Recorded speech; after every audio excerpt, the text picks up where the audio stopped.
পৃথিবীর বুকে যত মানুষ আছে সকল মানুষ একটা কথা বিশ্বাস করে। সে মানুষটা হোক মুসলমান, খ্রিস্টান, বৌদ্ধ, ইহুদি, নাসারা, হিন্দু, সাঁওতাল, যত ধরনের ধর্মাবলম্বী আছে সকল মানুষ একটা কথায় বিশ্বাস করে। সেই কথাটা, সেই বিশ্বাসের নাম কি বলেন তো? কে, কার মধ্যে অনুশোচনা হয়েছে? সকল মানুষ একটা কথায় বিশ্বাস করে, সেই বিশ্বাসের নাম কি বলেন? কেউ সে যে ধর্মই পালন করুক না কেন, যে মত অনুসরণ করুক না কেন, একটা কথা সবাই মেনে নেয়, যে দুনিয়া থাকার জায়গা না। তাহলে বলেন তো সেটা কি? বল কি? মরণ। সেটার নাম কি? মৃত্যু। সেটার নাম কি? জোরে বলে না ভাই। আপনাদের আমার সাথে আপনাদের শত্রুতা আছে না? আমি আপনাদের সাথে শত্রুতা করতেছি? কথা বলতে হবে বেটা সাওয়ালের মতো, কথা ঠিক না বেটি? তাহলে সেই বিশ্বাসের নাম কি? ওই চাচা আর ঘুমায় গেছে। কি চাচা? পুরান চাল ভাতে বারে কথা আছে না? পুরান চাল ভাতে বারে, আর নতুন চালের মেধা ভাত হয়, তাই না? এই জন্য পুরান চাল কিন্তু ভাতে বারে কথাটা সত্য হলে দেখবো আজকে পুরাতনের দাম বেশি না, যুবকদের কাম বেশি। পুরাতনের দাম বেশি আর যুবকদের কাজ বেশি। কথা ঠিক না বেটি? তাহলে যে বিশ্বাসটা করি সেই বিশ্বাসের নাম মৃত্যু। সেই বিশ্বাসের নাম কি? আচ্ছা বলেন তো, খ্রিস্টানরা মনে করেন এটা কি বিশ্বাস করে মৃত্যু হবে? হিন্দুরা মনে করে না? ইহুদি, সে যে ধর্মই হোক না কেন, প্রত্যেকটা ধর্ম অবলম্বী বিশ্বাস করে আমাদেরকে একদিন মৃত্যুবরণ করতে হবে। তা আমরা মৃত্যুর পরে আর ফিরে আসবো না। অন্য ধর্ম অবলম্বীরা তারা ফিরে আসে, বলে নাউজুবিল্লাহ। হিন্দুদের ধর্ম মতে মানুষের মরণ নাই ততক্ষণ পর্যন্ত যতক্ষণ পর্যন্ত তার পাপ মোচন না হবে। কথা ঠিক না বেঠিক? কয় ঠিক? হিন্দুদের ধারণা বলতেছি যে তারা বলেন ততক্ষণ পর্যন্ত মানুষের ভয় হবে না, মৃত্যু হবে না, যতক্ষণ পর্যন্ত মানুষের গুনাহ মোচন না হবে। অর্থাৎ মানুষ মরে যাবে, তার গুনার জন্য আবার পৃথিবীতে অন্য রূপে আসবে। হয়তো সে মানুষ রূপে আসবে না, সে আসবে হয় কুকুরের রূপে, না শৃগালের রূপে, না অন্য কোনো মাংসকাতের রূপে আসবে। ওই শৃগাল ওই কুকুরটা মারা গেলে আবার তার পূর্ণ জন্ম হবে, যতক্ষণ পর্যন্ত ওই মানুষের কর্মের গুনাহ মাফ না হয় ততক্ষণ পর্যন্ত মানুষটা এরকম পরিবর্তন ভাবে আসতে থাকবে। বলুন নাউজুবিল্লাহ। এটাকে আমরা বিশ্বাস করি? জোরে বলেন বিশ্বাস করি? বিশ্বাস করি না। যদি বিশ্বাস না করি, আমাদের মৃত্যু একবার, কয়বার? একবার মৃত্যুবরণ করতে হবে। এই কথাটা আমরা অকপটে মেনে নিয়েছি।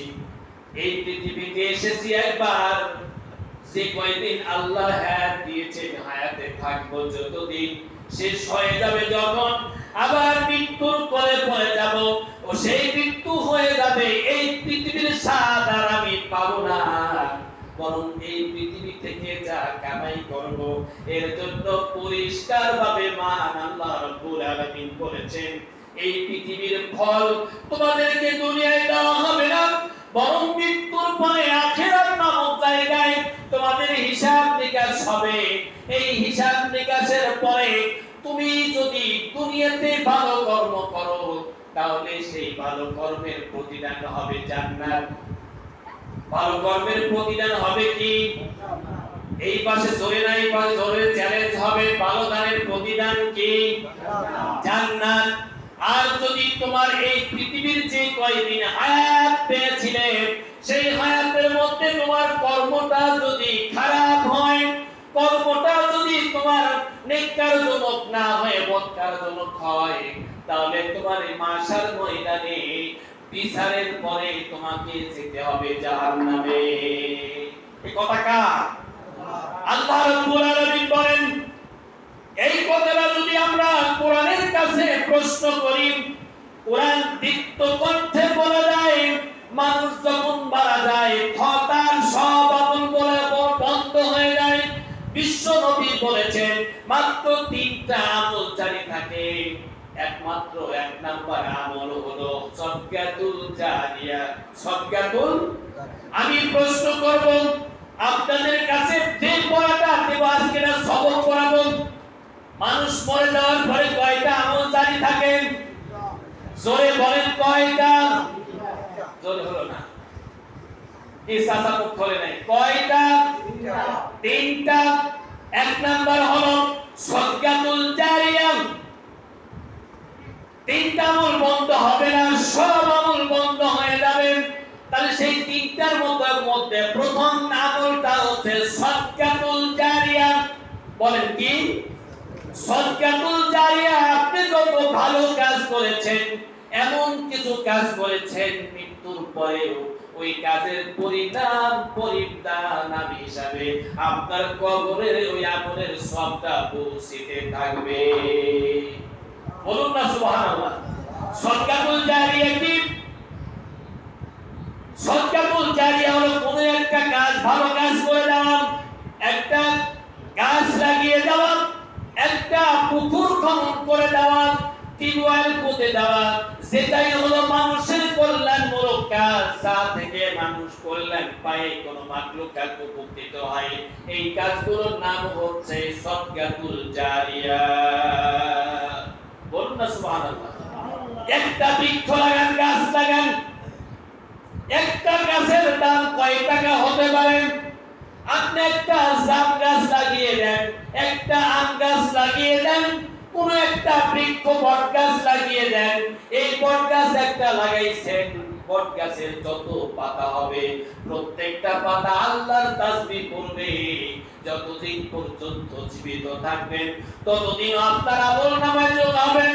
মৃত্যুবরণ করবেন, তারপর আপনার আমলনামা ওই দরজাটা খোলা থাকবে।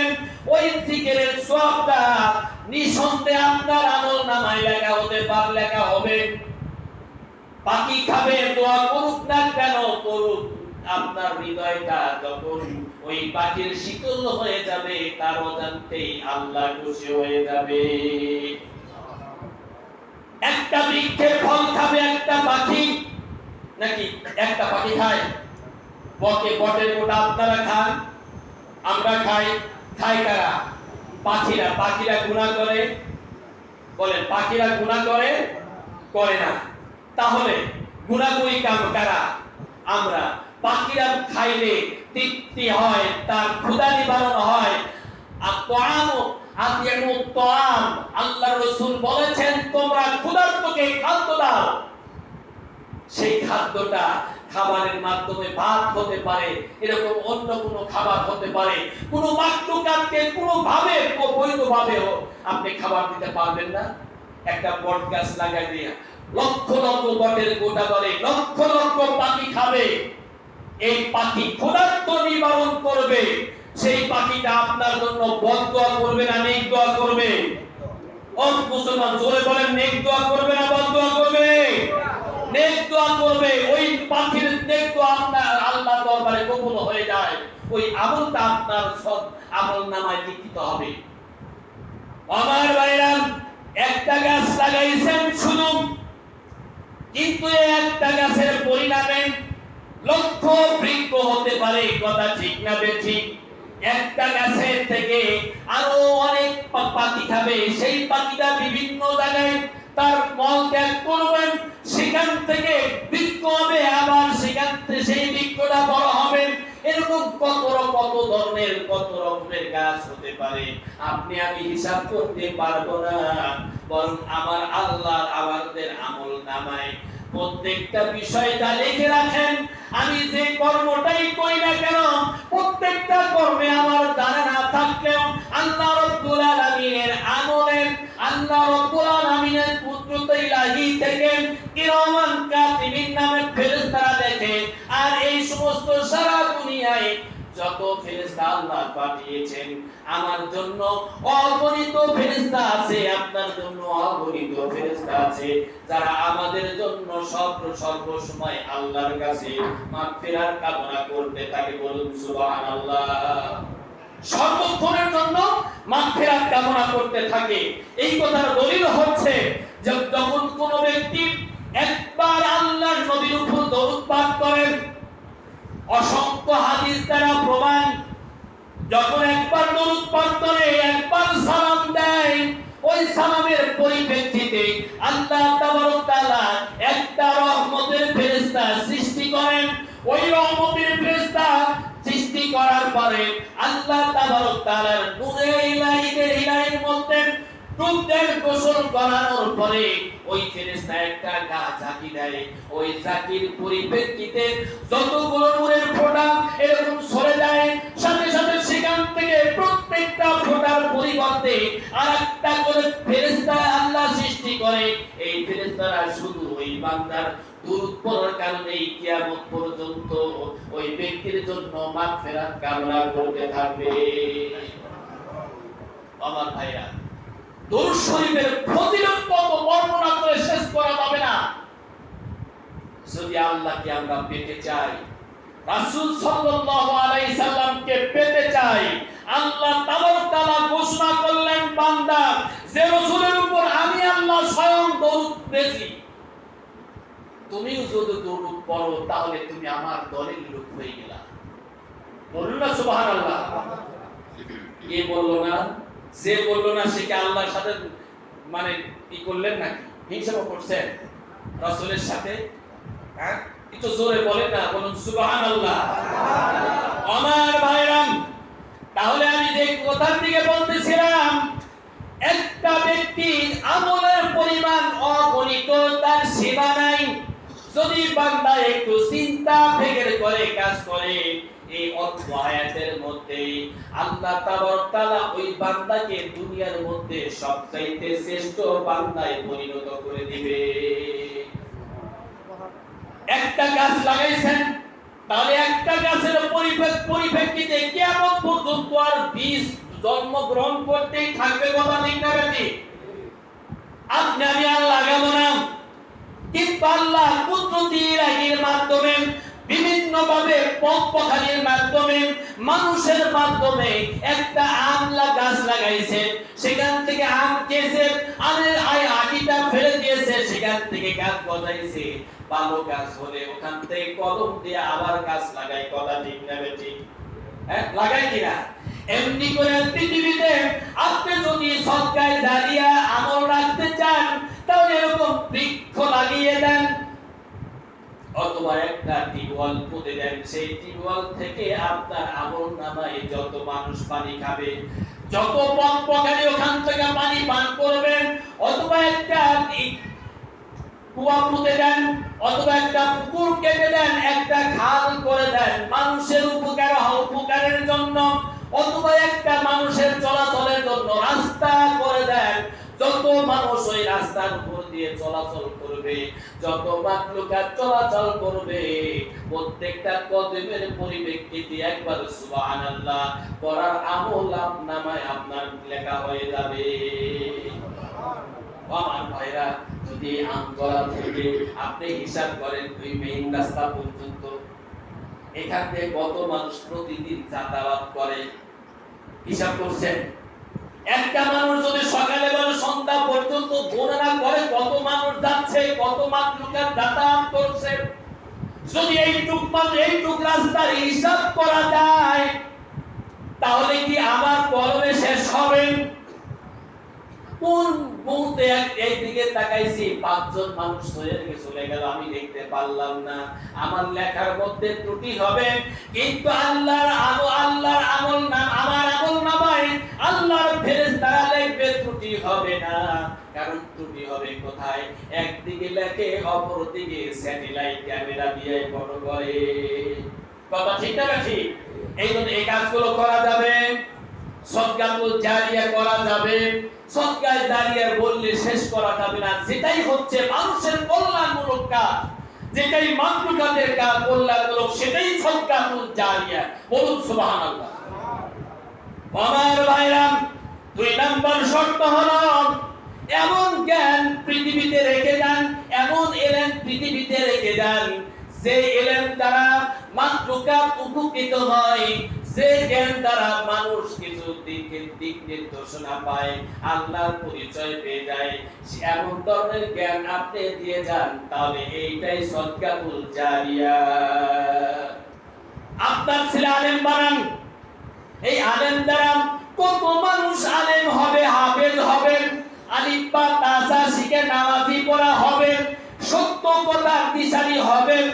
আলেম না হোক, তার কথা দ্বারা একজন মানুষ সত্যবাদী হবে।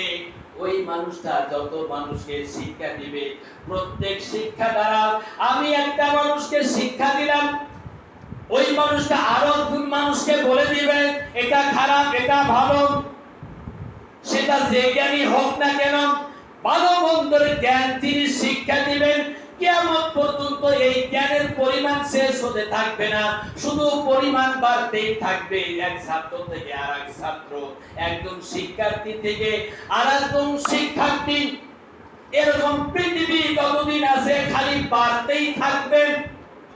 দেখেন এখন কিছু কিছু এনজিও বের হয়েছে, 2 হাতে দিয়ে কয় 1 হাত 1 জোড়া করলে আর একটা বাড়বে, তাই না?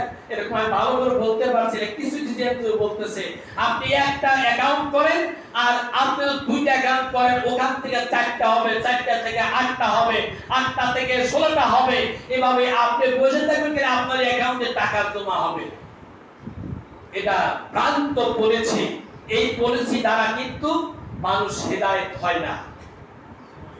কথা ঠিক না ঠিক? সুতরাং আপনি এমন ইলম দিবেন যে ইলম দ্বারা মানুষ কল্যাণমুখী হয়, তাহলে আপনি নাজাত। আর এমন শিক্ষা দিবেন, এমন জ্ঞান দিবেন যে জ্ঞান দ্বারা মানুষ খোদার দিক নিয়ে জাহান্নামের দিকে যায়, তাহলে সেটা হবে আপনার জন্য অকল্যাণ। তার 2 নম্বর আমলটা কি? বন্ধ হবে না।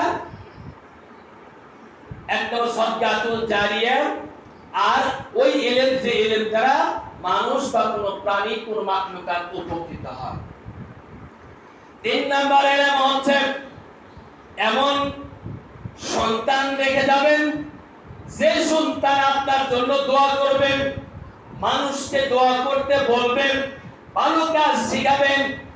এই 3টা আমল যদি জারি থাকে, 3টা আমলের একটা আমল যদি আমরা করতে পারি, তাহলে কবরে বসে বসে সওয়াব পাওয়া যাবে। করা যাবে? এই আমলগুলো করা যাবে? করা যাবে। তাহলে বলা হচ্ছে পৃথিবীর মানুষ যে ধর্মীয় হোক না কেন, তাকে একটা কথা বিশ্বাস করতে হবে, সেই ব্যক্তিটাকে মৃত্যু বরণ করতে হবে। এই কথাটা পৃথিবীর সব মানুষ বিশ্বাস করেন। কথা ঠিক না বেঠিক? তাহলে আমাদের সেই মৃত্যুটা কোন পথের হতে হবে? যে পথে আল্লাহ দেখা দিয়েছেন, আইনামা তাকুনু ইদরিকুমুল মাউতু ওয়ালাউ কুনতুম ফি বুরুজিম মুশাইয়াদা।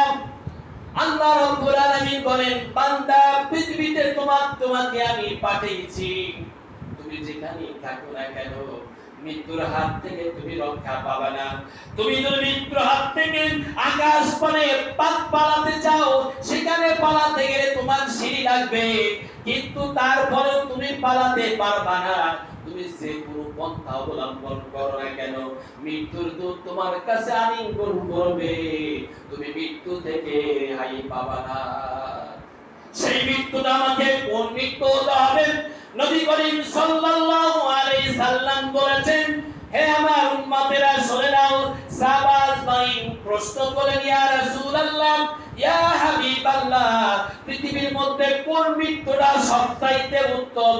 বিশ্ব নবী বলেন, আমার প্রাণের সাহাবীরা শুনে নাও, যে মৃত্যুর পথে আল্লাহ রাজি থাকে, যে মৃত্যুতে শুধু সে আল্লাহর সন্তুষ্টি তুমি কাজ করতে গিয়ে মৃত্যুবরণ করো, অর্থাৎ শহীদি মৃত্যু আল্লাহ তাআলার কাছে সবচাইতে পছন্দনীয়। নবী করিম সাল্লাল্লাহু আলাইহি ওয়াসাল্লাম বলেছেন, আমার মনে হয় আমি যদি শহীদি মৃত্যুবরণ করতে পারি, তাহলে আল্লাহ তাআলা বেশি খুশি হয়ে যাবে। বিশ্বনবী যার আগে পরে গুনাহ নাই, তিনি আবেদন করছে, হে রব তুমি আমাকে শহীদ মৃত্যু দান করো। আমরা কি চাইতে পারি না? শহীদ মৃত্যু চাওয়ার জন্য, মৃত্যু পাওয়ার জন্য আপনি যদি নিয়াত করে থাকেন, আপনি যদি ঘরের মধ্যে বসে থাকেন, ঘরের মধ্যে মৃত্যু হয়ে যায়, আপনার আমল ছিল কি? আল্লাহর কাছে প্রার্থনা করেছে, আল্লাহ তুমি আমাকে শাহাদাতের মৃত্যু দাও। আল্লাহ আপনাকে শাহাদাতের মৃত্যু দিবে। যদি আপনি আগুনে পুড়ে মারা যান, পানিতে ডুবে মারা যান, অথবা সাপে কেটে মারা যান, অথবা কোনো অসুখ বিসুখ হয়ে মারা যান, তাহলে আল্লাহ আপনার মৃত্যুটা শহীদ মৃত্যু দিতে পারেন। বলুন না সুবহানাল্লাহ। আচ্ছা বলুন তো, আমরা কোন লোকটা এরকম আপনাদের কানে শুনেছেন কিনা লোকটা হঠাৎ করে মারা গেছে, কোনো কিছু হয় নাই, হয় স্ট্রোক করেছে, তাহলে একটা রোগ না? কথা বলে না রোগ না? এটাও রোগ। আল্লাহর রাসূল বলেছেন যদি রোগ অবস্থায়, রোগাগ্রস্ত অবস্থায় মারা যায় তাহলে সে শহীদ মৃত্যু। সুবহানাল্লাহ বলতে কি পয়সা লাগবে? বলুন না সুবহানাল্লাহ। আপনি জ্বর হয়েছে, মৃত্যুবরণ করেছে, আপনি শাহাদাতের মৃত্যু। আপনি এরকম কোন জায়গায় ধাক্কা খেয়ে পড়ে গেছেন, মরে গেছেন, আপনি শাহাদাতের মৃত্যু হতে পারেন। তবে শর্ত হলো আপনার তামান্না ছিল কি, আল্লাহ তুমি আমাকে শাহাদাতের মৃত্যু দাও। আল্লাহ বান্দাকে শাহাদাতের মৃত্যু দেবে কবুল করেছেন, যে কোনো ভাবেই তাকে শাহাদাতের মৃত্যুর দ্বার প্রান্তে পৌঁছে দিবে, যে কোনো ভাবেই দিবে। তাহলে আমরা বাংলাদেশের মানুষ, আমরা মনে হয় এমনি করে মারা যাই না, রোগে শোকে দুঃখে অ্যাক্সিডেন্টে। আমার আল্লাহ তাবারক তাআলার কাছে যিনি মৃত্যু ঘটান, ওই ফেরেশতার নাম কি? যে ফেরেশতা মৃত্যু ঘটায় তার নাম কি? জোরে বলেন না কি? এতদিন ওয়াজ শোনেন, তাকে মনে পড়ে না? তার নাম কি? আজরাইল। তার নাম কি? আজরাইল প্রার্থনা করেছিলেন, পরওয়ারদিগারে আলম আমাকে তুমি মৃত্যুর দূত বানাইছো, আমার মাধ্যমে মৃত্যু ঘটাবা। এতগুলো মানুষের প্রাণহানি হবে, এত মাখলুকাতের প্রাণহানি হরণ করব। আমি হব আজরাইল, আমি হব জল্লাদের মতন, আমি এরকম দোষী হয়ে যাব, সমস্ত মাখলুকাতের মৃত্যু আমার হাতে গড়ে যাবে, আমি সকলের কাছে বেদামি হয়ে যাব, অপমানজনক একটা নাম হয়ে যাবে। যেমনি করে অপমানজনক নাম আমরা সবাই জানি, বলেন তো অপমানজনক নামটা কি? আইতে তো বলছেন ধরা হয় নাই। আল্লাহ আল্লাহ বলেছেন, ওই নামটা কোরআনের মধ্যে অনেকবার আছে, আমরা যাকে মরতে মরতে বলি, কিন্তু আমি ধরতে পারছি না। অপমানজনক নামটা কি? শয়তান নামটা কি? কোন নাম বলেন তো? ইবলিস কেউ কোনো সন্তানের নাম রেখেছেন? শয়তান কেউ নাম রেখেছেন? বলেন না, নাম রেখেছেন? তাহলে এটা ধরা পড়ে না কেন? প্রশ্ন করবেন, সাথে সাথে বলবেন। তাহলে সবচাইতে অপমানজনক নামটা কার? শয়তানের, তাই না? আরেকজন না, আরো কিছু নাম আছে, তার নামটা কি? আবু জেহেল, এটা কি সন্তোষজনক নাম? নমরুদ, আরে আপনারা কথার সাথে কথা নাম বলে কি বলবো? নমরুদ নামটা খুব ভালো নাম, তাই না? আবু জেহেল, উতবা, সাইবা, ফিরাউন, এরা কোনটাই সন্তুষ্টজনক নাম নয়, তাদের নামে মানুষ থুতু ফেলে। কথা ঠিক না বাকি? জিবরাইল আজরাইল আলাইহিস সালাতু সালাম বলেন, আল্লাহ পৃথিবীর মধ্যে আমাকে এমন ভাবে, এমন নামের যে নামটা মানুষ শুনলেই ভয় পায়, যে নামটা শোনার সাথে সাথে থুতু ফেলে দেয়, অমন নেককারজনক, অমন বদকারজনক নাম আমাকে দিও না। আল্লাহ বলেন, আজরাইল তোমাকে আমি মানুষকে মানে মৃত্যু ঘটাবো, কিন্তু তুমি থাকবা নিষ্পাপ, তোমার নাম কেউ নিবে না। আমি আল্লাহ তাবারক তাআলা মানুষের মুখে মুখে জানায় দেব ওই লোকটা জ্বর হয়ে মারা গেছে, আজরাইলের হাতে মারা গেছে, এটা মানুষের জেল থেকে উঠায় নেব। মানুষটা স্ট্রোক করে মারা গেছে, ক্যান্সারে মারা গেছে, মানুষটা রোগ অ্যাক্সিডেন্টে মারা গেছে, স্বামী হয়ে স্ত্রীকে ঘরের মধ্যে গলা টিপে হত্যা করেছে, ফাঁসে ঝুলাইছে। আমি ওই লোকটাকে এমন একটা নাম দিয়ে মৃত্যুবরণ করাবো যাতে করে আজরাইল তোমার নামটা ওখানে উজ্জ্বল থেকে যায়। তাহলে আল্লাহ তাআলা কোন ব্যক্তিকে কোন মাত্রকাকে দোষারোপ করতে চান না। আল্লাহ তাআলা তাই বলেন, বান্দা তুমি যেখানেই থাকো আমার মৃত্যুর দূত তোমার কাছে আলিঙ্গন করবে। সেই মৃত্যুটা যদি তোমার সন্তোষজনক হয় তাহলে তোমার রক্ষা, আর যদি তোমার রক্ষা পেতে চাও তাহলে আল্লাহ তাআলা যে বিধান দিয়েছেন, যে হুকুম দিয়েছেন, এই হুকুমের গোলামি করতে পারলে তোমার জীবনটা সাফল্য। বলুন না সুবহানাল্লাহ।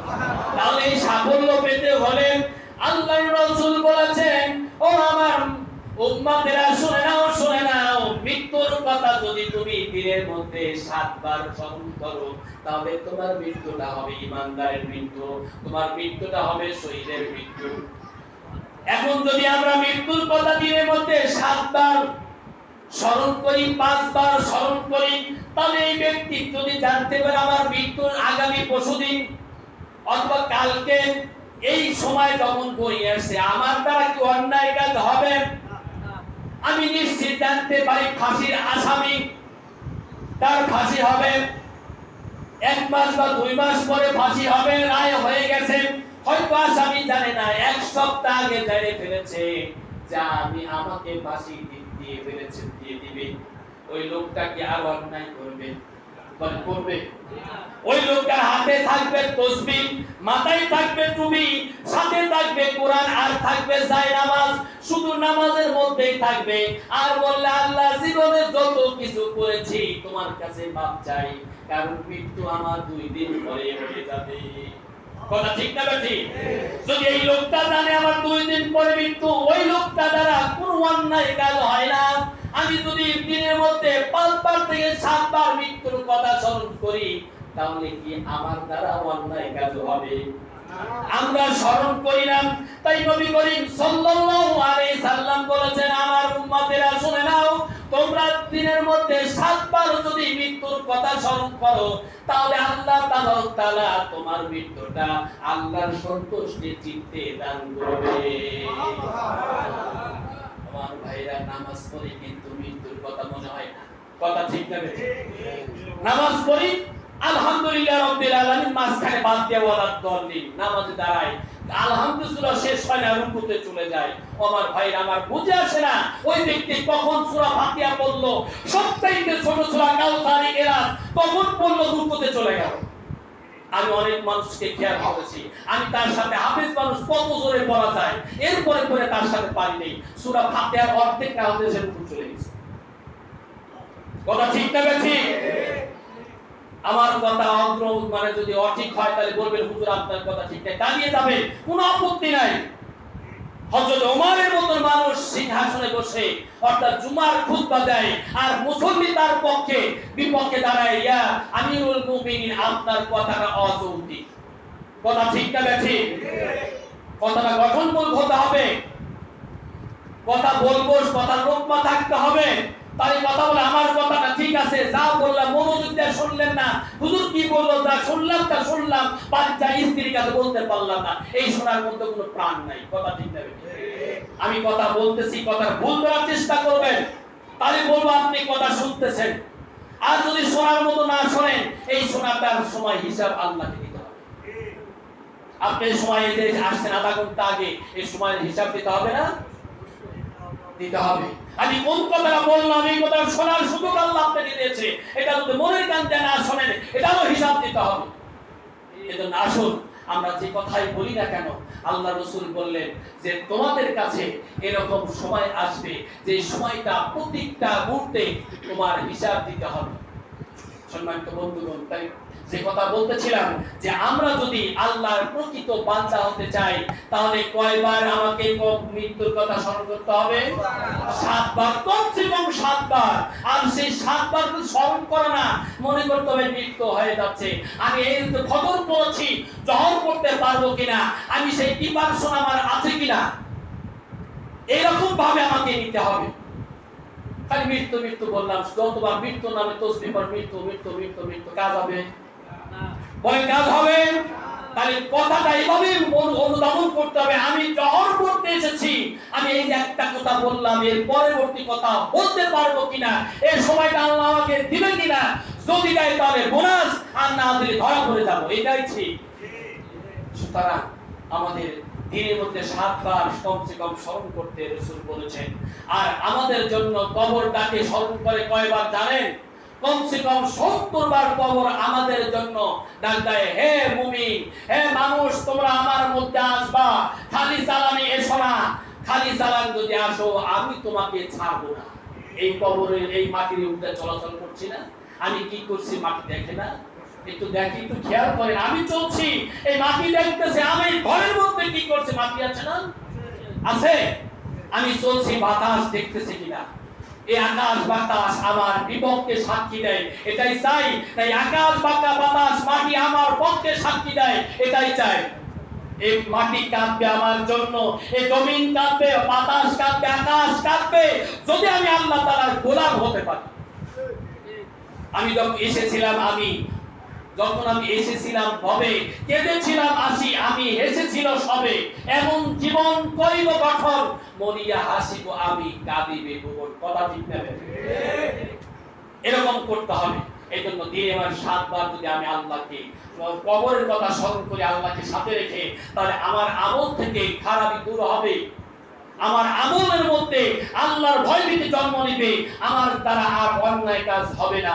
আল্লাহ তাআলা আমাদের সকলকে দিনের মধ্যে কমসে কম কবরের কথা, মৃত্যুর কথা স্মরণ করিয়ে দিন, আর সেখান থেকে শিক্ষা নিয়ে বাকি জীবনটা চলার তৌফিক দান করুন। আমিন। আর আগে যাচ্ছে না, কায়েম খালি বারবার চলতে পারবে। ওয়া আখির দাওয়ানা আনিল হামদুলিল্লাহি রাব্বিল আলামিন। আসসালামু আলাইকুম ওয়া রাহমাতুল্লাহ। যারা